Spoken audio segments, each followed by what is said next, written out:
Well, hello friends. It's Melanie here from Lazy Dirt Wildflower Farm.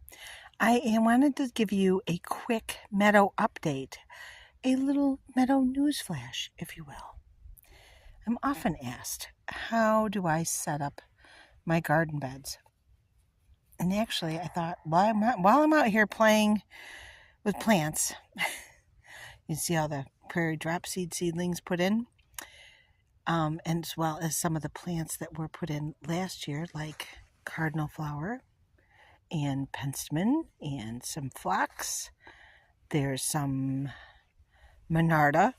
Doesn't look like much, does it? But let me tell you, there's a lot of work into this bed.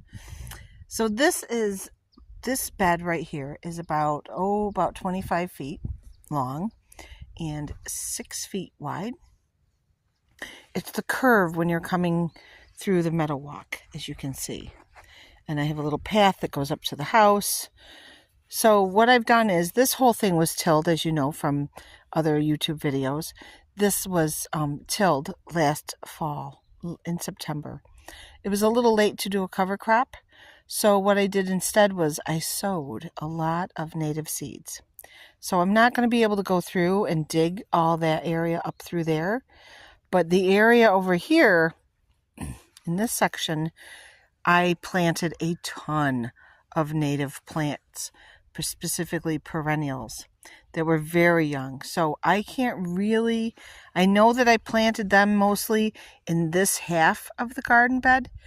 So I really can't get in there and dig around, because look, if I did, I'd be taking out the monardas, the penstemons, and these little guys. These are baby jewel weeds that nature has planted.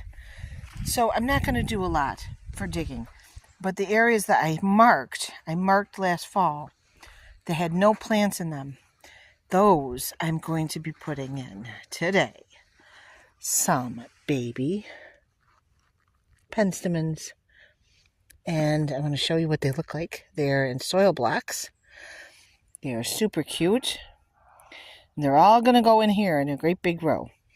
So I tilled everything. I got as many of the weeds out as possible. I plant my plants in a zigzag, which I'll show on another video. But I put them in a zigzag as a bee would fly. Then what I do is I know exactly where plants are. And I'll come through with my trusty hoe from Gardener's Workshop. It looks like this. It has a funny angle on it. See the funny angle? And it will take care of all the weeds. And that is how I start my garden beds. Ta-da!